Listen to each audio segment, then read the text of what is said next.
मेरी माँ बहन बेटियों, अगर जलेबियां खरीदने से और चूड़ियां खरीदने से तुम्हें फुर्सत मिल गई हो, अगर क्रीम और पाउडर और लिपस्टिक खरीदने से तुम्हें फुर्सत मिल गई हो, अगर अपनी सैंडल और अपनी चप्पल और अपनी साड़ी और अपना सूट एक दूसरी सहेलियों को दिखाने से अगर तुम फ्री हो गई हो, तो जन्नत में जाने का एक रास्ता जो बिलखुसूस तुम्हारे लिए है वो तुम सुनो। अलमरातु इज़ा सल्लत खम्सहा व सामत शहरा व अहसनत फरजा व अतात बालहा। अलमरातु इज़ा सल्लत खम्सहा व सामत शहरा व अतात बालहा व अहसनत फरजहा फल तदखुल मिन अब्वाबिल जन्नति शात।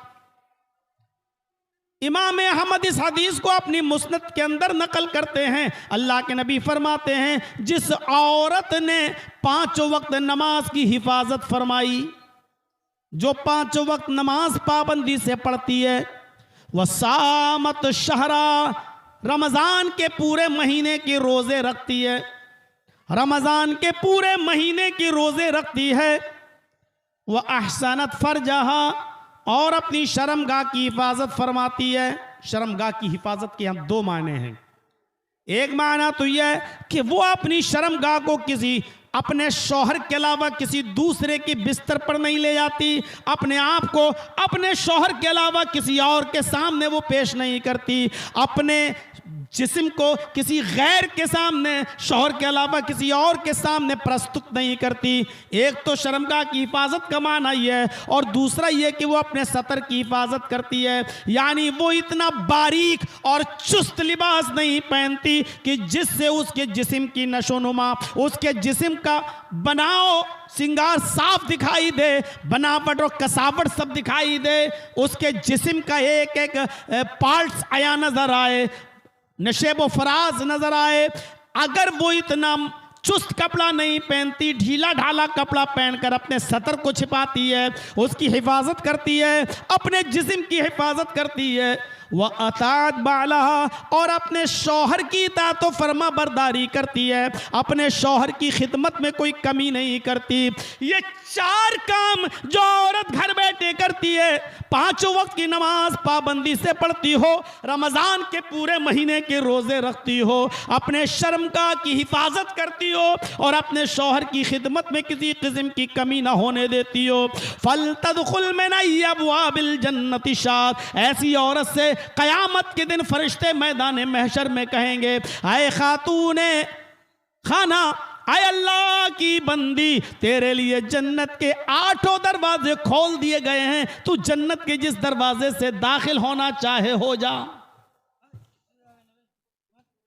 ऐसी खुशनसीब औरत कोई नहीं होगी, कोई मर्द नहीं होगा दुनिया में जिसने नमाजें सबसे ज्यादा पढ़ी होंगी, उसको कहा जाएगा बाबू सलाह से गुजर जाओ। रोजेदारों से कहा जाएगा बाबू रैयान से गुजर जाओ, किसी से कहा जाएगा कि बाबू सलाम से गुजर जाओ। हर आदमी एक एक दरवाजे से गुजरेगा, लेकिन ऐसी औरत को फरिश्ते कहेंगे, ये तेरी मर्जी है, तेरे लिए जन्नत के 8 दरवाजे खुले हुए हैं, तू जिस दरवाजे से दाखिल होना चाहे हो जा।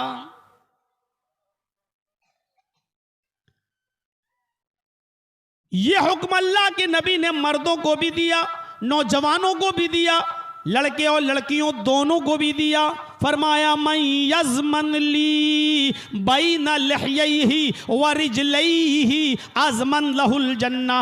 अल्लाह के नबी सल्लल्लाहु अलैहि वसल्लम फरमाते हैं कि आए लोगों, ख्वाह वो मर्द हो या औरतें, मुझे 2 चीज़ों की गारंटी दे दो, मुझे 2 चीज़ों की ज़मानत दे दो, मैं उसको जन्नत की ज़मानत देता हूँ। तुम 2 चीज़ों का वादा मुझसे कर लो, मैं तुमसे जन्नत का वादा करता हूँ। तुम 2 चीज़ों की ज़मानत मुझे दे दो, गारंटी मुझे दे दो, और मैं तुम्हें जन्नत की गारंटी देता हूँ। आपने फरमाया बैन लहयैहि, दाढ़ी के दरमियान ये होंठ, ये जबान जो तुम बोलते हो, दोनों होंठों के दरमियान, दाढ़ी के दरमियान जो जबान है 32 दांतों के बीच में, ये कभी गाली देती है, ये कभी सुभान अल्लाह पढ़ती है, कभी अल्हम्दुलिल्लाह पढ़ती है, कभी गीबत भी करती है और कभी चुगली भी करती है। तुम इस जबान के इस्तेमाल की गारंटी मुझे दे दो कि इसको गाली गलूज में, झूठ में, यारी और मक्कारी में इस्तेमाल नहीं करोगे, इसको सिर्फ अल्लाह के कलमे की अदायगी के लिए इस्तेमाल करोगे। इस जबान से किसी मुसलमान को क्या गैर मुस्लिम को भी तकलीफ नहीं दोगे, इस जबान का सही इस्तेमाल करोगे। एक तो अपनी जबान के सही इस्तेमाल की गारंटी मुझे दे दो, वह बैना रिजलैही, और दोनों पैरों के दरमियान यानी शर्मगाह की गारंटी मुझे दे दो कि इसको अपनी बीवी के अलावा कहीं इस्तेमाल नहीं करोगे। जो हमें इन दो चीज़ों की गारंटी दे दे कि अपनी शर्मगाह का गलत इस्तेमाल नहीं करेगा और अपनी ज़बान का गलत इस्तेमाल नहीं करेगा, तुम इन दो चीज़ों की ज़मानत मुझे दे दो, इन दो चीज़ों की गारंटी मुझे दे दो। अज़मन लहुल जन्नह, मैं तुम्हें जन्नत की ज़मानत देता हूँ, मैं तुम्हें जन्नत की गारंटी देता हूँ। यह है जन्नत में जाने का रास्ता, यह है जन्नत में ले जाने वाला अमल। मैं समझता हूं कि आज इतनी हदीसें पढ़ दी हैं कि मैंने अपनी पूरी जिंदगी 25 साल तकरीरी दौर में इतनी हदीसें कभी नहीं पढ़ी। आसमान लहुल जन्नह, मैं तुम्हें जन्नत की जमानत देता हूं। इन नौजवानों से कहा जा रहा है, चाहे वो लड़का हो या लड़की, मर्द हो या औरत, जबान तो सबके पास है, शर्मगाह तो सबके पास है। दोनों से कहा जा रहा है, तुम मुझे शर्मगाह की और जबान की सही इस्तेमाल की गारंटी दे दो, मैं तुम्हें जन्नत की गारंटी देता हूं। यह है जन्नत में जाने का। और इन दोनों ही की वजह से इंसान सबसे ज्यादा जहन्नम में डाला जा रहा है। हजरत अबू बकर सिद्दीक तो ये जबान एक पकड़ के खींच रहे थे ऐसे, और मिसवाक थी उनके पास, ऐसे जबान को मिसवाक से मार रहे थे। किसी ने कहा, ये क्या कर रहे हो? कहा, इस पर लगाम लगा रहा हूं। यही वो चीज है जिसकी वजह से लोग जहन्नम में औंधे मुंह डाल दिए जाते हैं। इस जबान को मैं कंट्रोल में ला रहा हूं ताकि ये गलत लफ्ज ना निकाले मुंह से। सोचिए, अब आप लोग घबराइएगा नहीं, वो आवाजें आती हैं, वो तो होगा। झूला नहीं लगाओगे तो जर्जिस को सुनने कौन आएगा? जलसे की कामयाबी तो झूलों पर, चूड़ियों पर, जलेबियों पर टिकी हुई है ना। कल भी एक जलसा करके आया हूं दिल्ली के अंदर, कोई झूला नहीं, कोई दुकान नहीं। क्या वहां सुनने वाले लोग नहीं थे? क्या वो जलसा कामयाब नहीं हुआ? आप लोगों की सोच है। अब जन्नत में जाने वाले अमाल में अगर इस पे भी हम आ जाएं तो आदमी कहेगा, लो हम ही बुलाते हैं और हमारे खिलाफ बोल रहे हैं। आसमान लहुल जन्नह, दो चीजों की गारंटी मुझे दे दो, मैं तुम्हें जन्नत की गारंटी देता हूं। ये अमल है, जन्नत में ले जाने वाले अमाल। मेरे प्यारे साथियों, जरा गौर करिए इन अमाल पर, देखते जाइए कितना इसमें मेहनत लग रही है, कितना पैसा खर्च हो रहा है, जरा बताइए तो सही, कितना पैसा। आइए, जन्नत में जाने वाले अमाल जब आप सुन ही रहे हैं तो एक और अमल देखिए। बुखारी की रिवायत, बुखारी की हदीस, नबी अकरम जनाब मोहम्मद रसूलुल्लाह सल्लल्लाहु अलैहि वसल्लम ने फरमाया। ऐसी साहबा के दरमियान बैठे हुए थे, अब सुन लीजिए। ख्वातीन भी मौजूद थी, औरतें भी आई हुई थी। आपने उन औरतों को बहुत सी नसीहतों से नवाजा। नवाजने के बाद आपने एक बात और भी फरमाई, अय्युम अम्रातिन मातत, आए और तो अगर तुम में से कोई औरत मर जाती है, आए और तो अगर तुम में से किसी औरत का इंतकाल हो जाता है, कोई औरत मर जाती है, किसी औरत का इंतकाल हो जाता है, वह ज़ौजुहा अन्हा राज़िन, उस औरत के मरते वक्त उस औरत का पति, उस औरत का हस्बैंड उससे राजी था, उस औरत का शौहर उससे खुश था। इस हाल में वो औरत मरी कि मरते वक्त उसका शौहर, उसका हस्बैंड अगर उससे खुश था, दखलतिल जन्ना, तो ऐसी औरत जन्नत के अंदर दाखिल होगी। अब औरतें सोच रही होंगी सब हमारे ऊपर है और मर्द को खुश रखना। और कोई आदमी मर रहा हो और उसकी बीवी नाराज हो तो ये हक खिदमत का अल्लाह ने सिर्फ औरत को दिया है कि वो मर्द की खिदमत करे। मैं नहीं जाना चाहता हूं अभी इस टॉपिक पर कि एक औरत अपने शौहर के मां के कपड़े धो सकती है या नहीं धोगी, अपने शौहर के बाप यानी ससुर के कपड़े भी धोएगी या नहीं धोएगी, उसकी भी खिदमत करेगी या नहीं करेगी। मैं इस तरफ नहीं जाना चाहता हूं। मैं सिर्फ यह बताना चाहता हूं आपको मेरे साथियों कि औरत की ड्यूटी और औरत की जिम्मेदारी है कि वो अपने मर्द को, अपने शौहर को खुश रखे। अय्युम अम्रातिन मातत इज़ा मातत, कोई औरत जब मर जाती है वह ज़ौजुहा अन्हा राज़िन, और उसका शौहर उस औरत के, अपनी बीवी के मरते वक्त अगर उससे राजी था, खुश था, दखलतिल जन्नह, तो यह औरत जन्नत के अंदर दाखिल होगी। सहाबा की महफिल लगी हुई है। आपने उन सहाबा से एक अजीब सवाल किया, लोगों बैठे हो, हाँ अच्छा बताओ, जैसे हम आपके सामने, अल्लाह के नबी भी सहाबा में बैठे हैं और आपने फरमाया, बुखारी की रिवायत, मन अस्बह मिनकुमुल यौम साइमन, तुम लोगों में से आज किसी ने रोजा रखा है। ऐसे ही साहबा बैठे थे अल्लाह के रसूल सल्लल्लाहु अलैहि वसल्लम के पास मस्जिद में, और आप साहबा से कह रहे तुम लोगों में से किसी ने आज रोजा रखा है क्या? किसी ने सुबह इस हाल में किया है कि वो रोजे से हो? मन अस्बह मिनकुमुल यौम साइमन, आज कोई है जिसने रोजा रखा हो? फ़क़ाला अबू बकरिन अना या रसूल अल्लाह, आय अल्लाह के रसूल, हाँ मैं आज रोजे से हूं। अबू बकर सिद्दीक ने क्या कहा? हाँ मैंने रोजा रखा है, हाँ मैं रोजे से हूं। अल्लाह के नबी सल्लल्लाहु अलैहि वसल्लम ने फरमाया, अच्छा ठीक है, रोजे से तो हो तुम, बैठ जाओ। मन तबिया मिनकुमुल यौमा जनाज़तन, क्या तुम लोगों में से कोई ऐसा भी है जिसके यहां किसी का इंतकाल हो गया हो और वो उस मय्यत के साथ, उस जनाजे के साथ उसके पीछे पीछे चला हो, उसकी जनाजे की नमाज भी पढ़ी हो और उसके साथ कब्रिस्तान तक गया हो और मिट्टी भी दी हो? क्या तुम में से कोई ऐसा शख्स है जो अपने इलाके में किसी मय्यत के पीछे पीछे चला हो, जनाजे के पीछे पीछे चला हो, कब्रिस्तान तक गया हो, मिट्टी तक दिया हो? दूसरा अमल, रोजे से है कोई? अबू बकर ने कहा मैं। अच्छा जनाजे के पीछे पीछे कोई चला?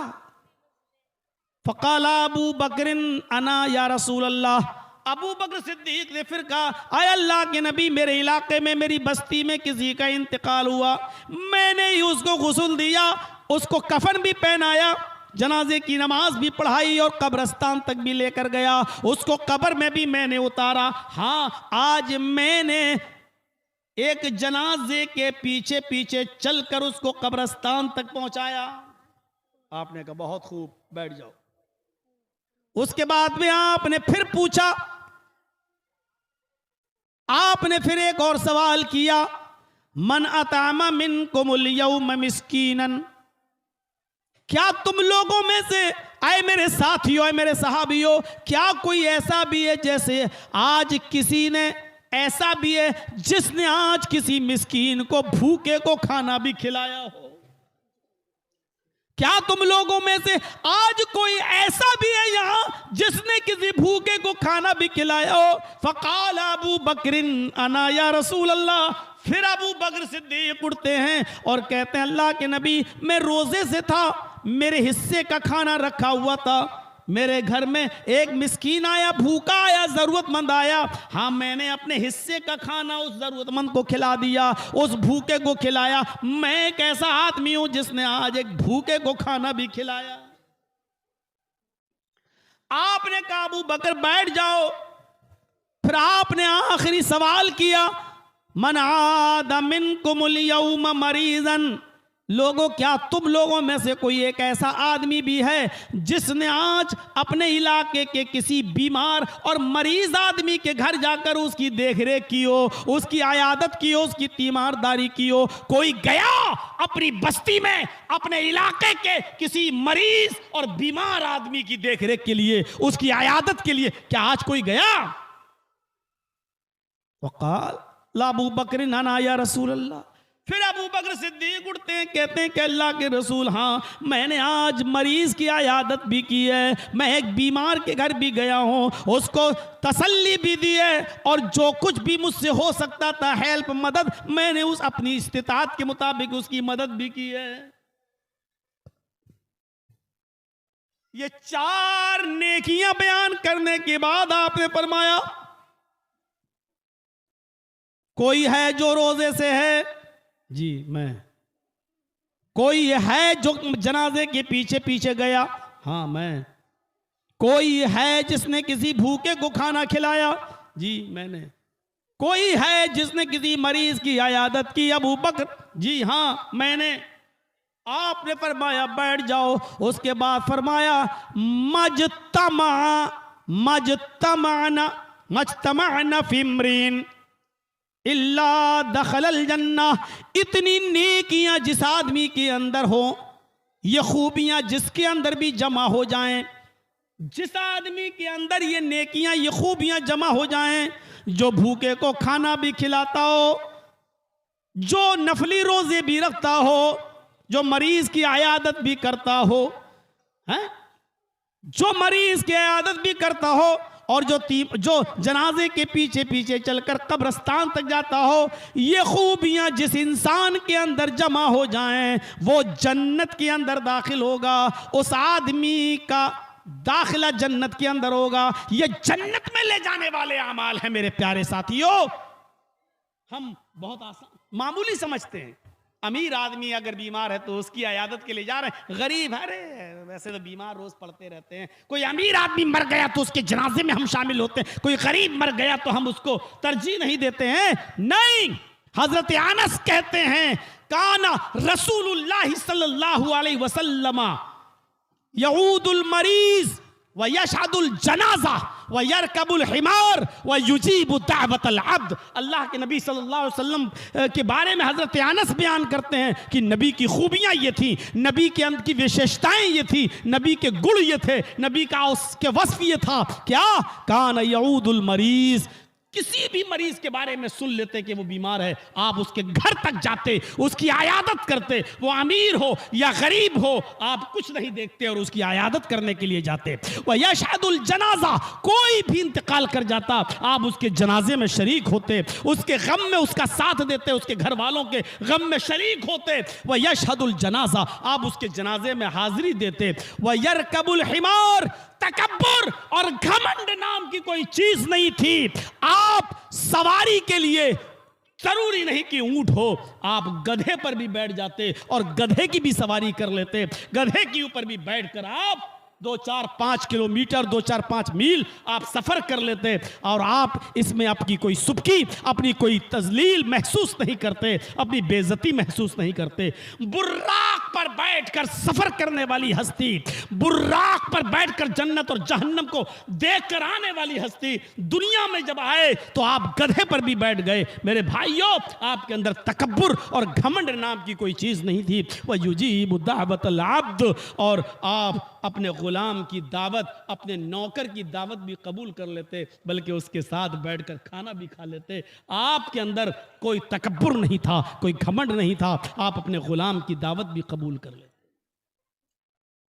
ये वस्फ थे नबी अकरम के, ये सिफत थी नबी अकरम जनाब मोहम्मद रसूलुल्लाह सल्लल्लाहु अलैहि वसल्लम की। कहां है बराबर? बहरीन से माल आया, गनीमत का माल था, सहाबा में तकसीम होना था। 15 दिन से हजरत आयशा कहती हैं कि मेरे घर में चूल्हा नहीं जला।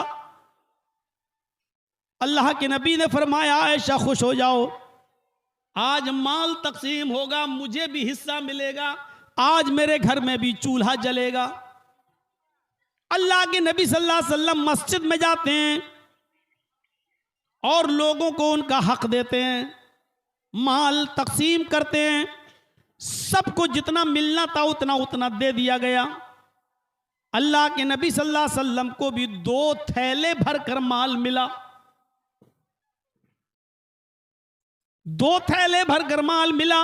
उधर हजरत आयशा ने घर का चूल्हा संभाल लिया, लकड़ियां रख दी, आज हमारे घर में भी गोश्त पकेगा, 15 दिन के बाद आज हमारे घर में भी चूल्हा जलेगा।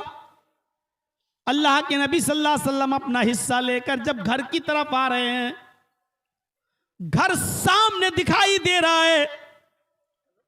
2 छोटे छोटे बच्चे, एक की उम्र 7 साल, एक की उम्र 9 साल। एक ने ये हाथ पकड़ लिया, दूसरे ने ये हाथ पकड़ लिया। एक ने ये थैला पे हाथ रख दिया, दूसरे ने उस थैले पे हाथ रख दिया। एक ने कहा अय अल्लाह के नबी मेरा बाप नहीं है, दूसरे ने कहा अल्लाह के नबी मेरी मां नहीं है। एक की उम्र 7 साल, एक की उम्र 9 साल। एक ने कहा अल्लाह के नबी 5 दिन से खाना नहीं खाया, दूसरे ने कहा अल्लाह के नबी 7 दिन से, पूरे हफ्ते से मेरे घर में चूल्हा नहीं जला।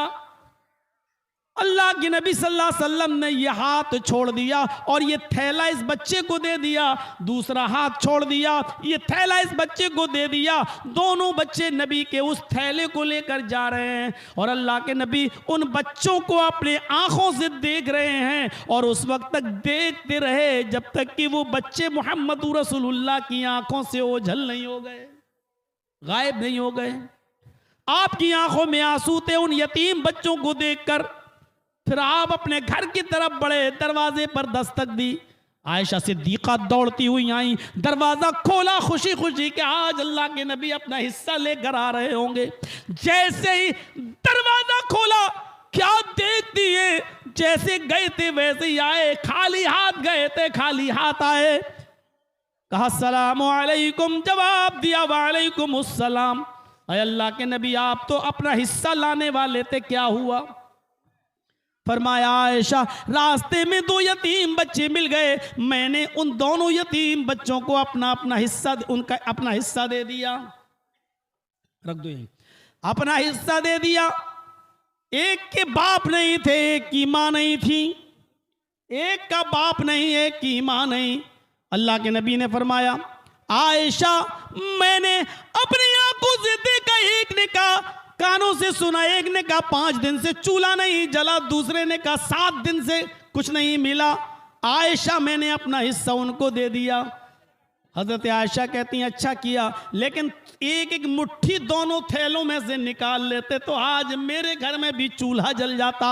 उस इमाम कायनात का जवाब यह था आयशा मेरे दिल ने गवारा किया, मैंने सोचा कि एक एक मुट्ठी निकाल लूं और आज मेरे घर में भी चूल्हा जल जाए, लेकिन फिर उन यतीम बच्चों के चेहरे पर नजर पड़ी तो मैंने एक मुट्ठी भी निकालना गवारा न किया, मैंने दे दिया। आयशा ने कहा अय अल्लाह के नबी आज मेरे घर में भी चूल्हा जल जाता तो क्या बिगड़ जाता। अल्लाह के नबी फरमाते हैं आयशा यतीमी का दर्द मैंने देखा है, तुमने नहीं देखा। आयशा तुम्हारे बाप भी हैं, तुम्हारी माँ भी हैं, यतीमी का दर्द मुझसे पूछो। जब मैं पैदा हुआ तो पैदा होने से 2 महीने पहले मेरे बाप का इंतकाल हो गया। जब मेरी उम्र 6 साल हुई तो मेरी माँ भी मुझे छोड़कर चली गई। जब मेरी उम्र 8 साल की हुई तो दादा भी छोड़ के चला गया। आयशा यतीमी का दर्द हमने देखा है, तुमने नहीं, इसलिए यतीमों को भूखा नहीं देख सकता, यतीमों का भूखा रहना मुझे गवारा नहीं, मुझे अपना और अपने घर वालों का भूखा रहना गवारा है, यतीम बच्चों का भूखा रखना गवारा नहीं है। उसके बाद आप मस्जिद में आए और आपने लोगों को हुक्म दिया और बताया, फौरन फरमाया लोगों अना व काफिलुल यतीमी फिल जन्नति कहातैन, जन्नत के अंदर मैं और यतीम की परवरिश करने वाला, मैं और यतीम को खिलाने पिलाने वाला, यतीम के सर पे हाथ रखने वाला वो और मैं जन्नत में ऐसे होंगे जैसे ये दोनों उंगली आपस में मिली हुई हैं। आपने ये हुक्म नाफिज फरमा दिया कि जन्नत में मेरा पड़ोसी वो होगा जो यतीम के सर पे हाथ रखेगा और यतीम की किफालत करेगा और यतीम को खिलाएगा और पिलाएगा। मेरे भाइयों, यतीम की किफालत करने वाले को जन्नती कहा है, यतीम की देख रेख करने वाले को जन्नती बताया है। ये अमल था। मेरे भाइयों, मैं जानता हूं कि 2:40 हो रहे हैं। मैं एक वाक़े की तरफ और ले आऊं और पता चले, उसके बाद में आप समझेंगे। अल्लाह के नबी, बहुत से लोग ऐसे यहां पर भी होंगे जिनके छोटे छोटे बच्चे जिनसे छीन लिए गए हैं। दूध पीता बच्चा, 2 साल का बच्चा, 3 साल का बच्चा, उस बाप से पूछो कि क्या गुजरती होगी, उस माँ से पूछो क्या गुजरती होगी। अल्लाह के नबी फरमाते हैं, जिनके छोटे छोटे बच्चे हालत सिग़्र सिन्नी में इंतकाल कर गए, छोटे बचपन में इंतकाल कर गए, सिगारुहुम दामीसुल जन्नह, उनकी रूहें जन्नत के अंदर बेरोक टोक घूमती और टहलती रहती हैं। कयामत के दिन वो सब बच्चे अपने माँ बाप से मिलेंगे। यल्का अहदुहुम अबाह,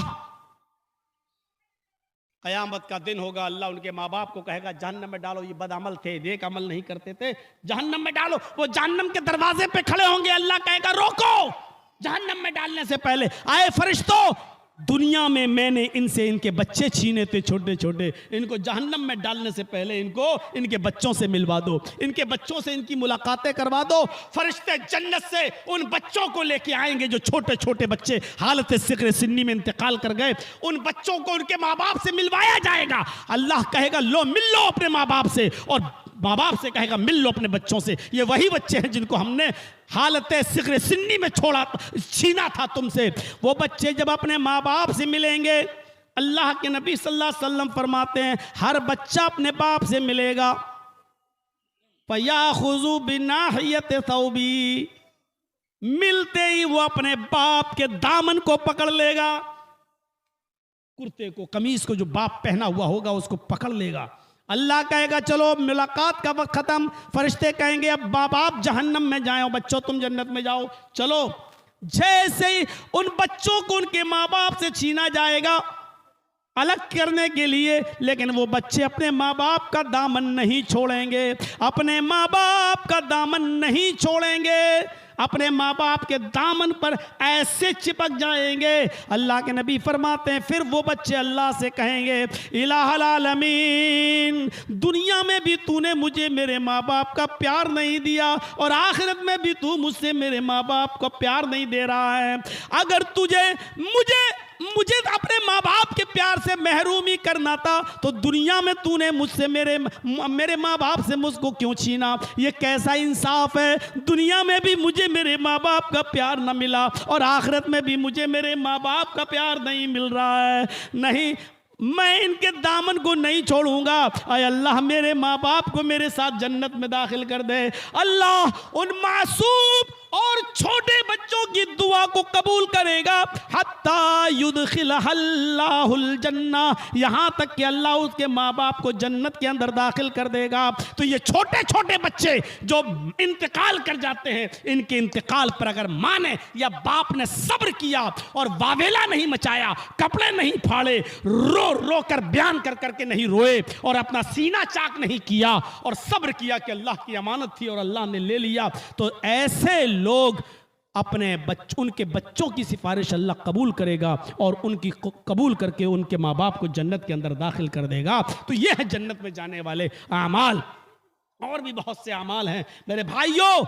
मेरे बाद शेख अब्दुल गफ्फार साहब को भी बोलना है, हज़रत अली साहब भी आए हैं, उनको भी बोलना है। अभी भी मुकर्रिरीन की एक फहरिस्त है, लेकिन आपसे मेरी गुजारिश ये है मेरे भाइयों कि जन्नत में ले जाने वाला अमल ये भी है कि इल्म के रास्ते में जो चला ये भी एक रास्ता है जो जन्नत तक ले जाता है। हमारे हाफिज़ वली साहब ने भी जो इदारा खोला है, इसमें भी बच्चे पढ़ते हैं, गरीब बच्चे इसमें तालीम हासिल करते हैं। इसलिए मेरे भाइयों, गरीब बच्चों पर सदका और खैरात और ज़कात खर्च करने वाला और सदका करने वाला, मेरे भाइयों, ये भी जन्नत में ले जाने वाला एक अमल है। आपसे मेरी गुजारिश है कि मैं 10 मिनट के लिए, 15 मिनट के लिए इस माइक के पर बैठा हुआ हूँ, आपसे गुजारिश करता हूं कि आप मेरे बोलने पर और मेरे कहने पर और मेरी बात पर आप क्या देते हैं मेरे हाथ पर, और मेरी कितनी बात आप रखते हैं, और मेरी क्या इज्जत और क्या वैल्यू है आपकी नज़र में, आज मुझे ये देखना है। मेरी गुजारिश है आप